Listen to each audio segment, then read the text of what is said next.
interesting conversations here was Tim Howard.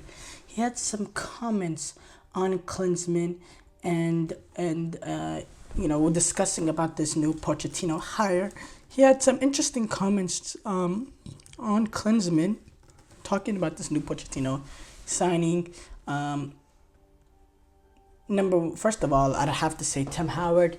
He said Mauricio Pochettino is essentially the perfect man for the U.S. men's national team job. He said he's the perfect man for the USA job, and it was foolish to suggest anything else. And he was, he kind of warned that the last foreign manager was a disaster, but this is, he said this hiring was the perfect hiring. Speaking about Mauricio Pochettino being hired, he said they had flexed their muscles, they had to flex their muscles, dig deep into their pockets, and go for the biggest name out there. They had to find someone who's gravitas, someone who gives the USMNT the best chance of avoiding a repeat of this summer's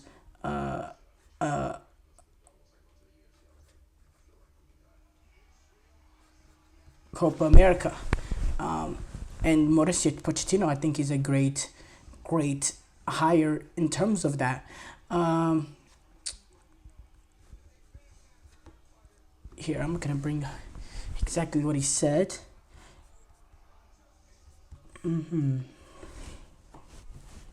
But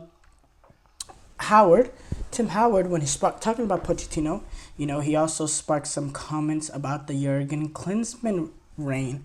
Howard, he was involved. He was one of the leaders of the Jurgen Klinsmann's U.S. men's national team, and he said that there are plenty mistakes that Pochettino can learn from Jurgen Klinsmann.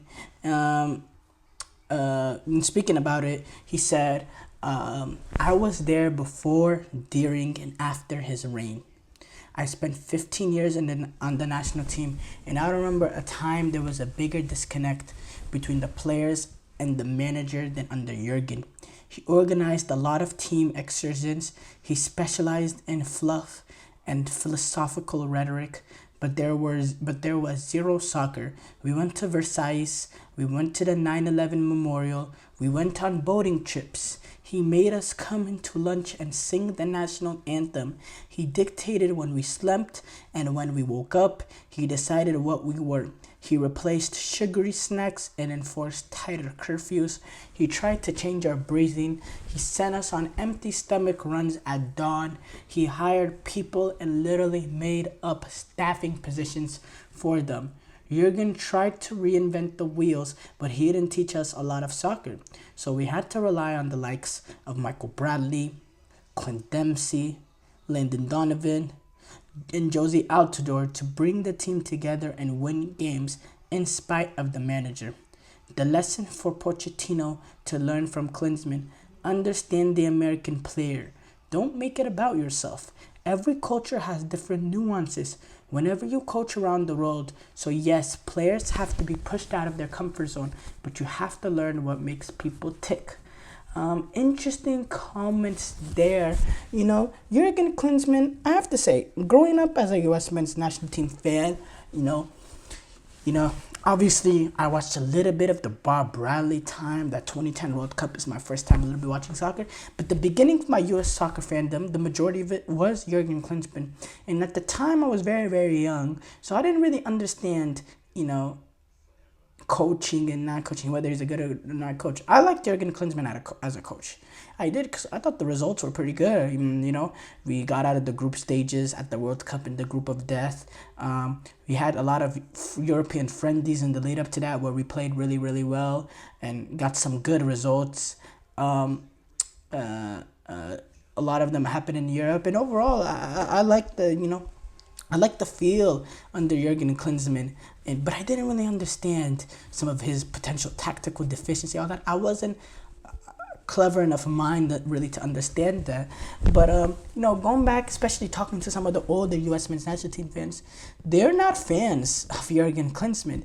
They say he was a horrible tactician, and he was really a motivator and all that. And they go back to the 2006 World Cup, in which he was really a motivator, and Joachim Löw was really the tactician and the brains behind that team, and that's the reason why they were able to make the run. A combination of Joachim Löw and the fact that they were at home was really the reason why they were able to make that run in the World Cup, not because of Jurgen Klinsmann. Like all set aside, it was clear that, Jurgen Klinsmann was not, and you see what he's been able to do post his U.S. men's national team career. He has not done much at all. Jurgen Klinsmann has not done much at all since his post run after being the manager of the U.S. men's national team. He took over Hertha Berlin 3 years later, in which he did absolutely nothing. Then another 3 years later, he took on South Korea, and it was another, disaster. So, look, I don't want to dwell on the Jurgen Klinsmann time. I think it's the right time for that. I think we should be celebrating what we have now in Mauricio Pochettino. But, it's clear, there is a lot of negativity, not negativity towards Jurgen Klinsmann, but in the fact that he just wasn't that real good of a coach. But he got the players motivated, at least. The results were not bad during his time, I have to say. We can argue this or that. The results were not that bad, though. We had a lot of great friendly performances in Europe against top European teams.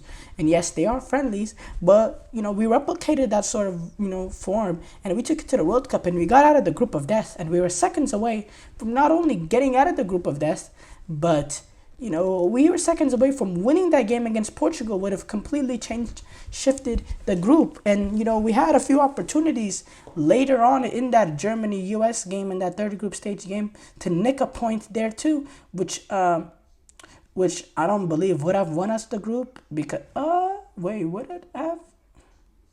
Let me think. 3, 4, 5. No, it wouldn't have won the group, but it would have made it just, made it more interesting. So we would have got a point against Germany, a team that went on to win the World Cup. So I thought we were we had some good results. The Copa America 2 years later, we got out of the group, and then we actually beat, Ecuador in the quarterfinals to reach the semifinals. You saw Greg Berhalter, he got eliminated in the group stages, and then, after a poor start to World Cup qualifying, he's immediately fired.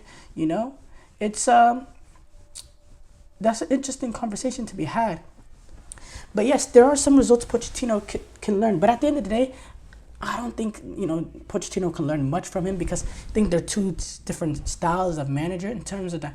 Pochettino is a tactician, a brilliant tactician, and a brilliant, clever mind who'll be able to adapt in game, that'll be able to outcoach other coaches, that'll be able to get his players in the best spots to be successful, and really will have them mentally prepared in the games. Now, the question with Pochettino is, can he have them can he develop that sort of grit and mentality amongst the team? Because you'll have them mentally prepared in terms of tactically, in terms of understanding of how to play and how to get the result, and how to break a low block, or how to press in efficient areas, and how to do this and how to do that. He'll tactically have them mentally ready, but will he have them in terms of psychologically strong, mentally willed? Will they have grit? Will they be able to, despite being in certain difficult situations, be able to handle themselves and get out in glowing ways?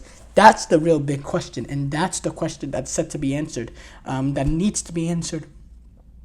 So yeah, yes, he can learn from mistakes, but overall, I think Pochettino's his own man, and I think it's two complete different situations.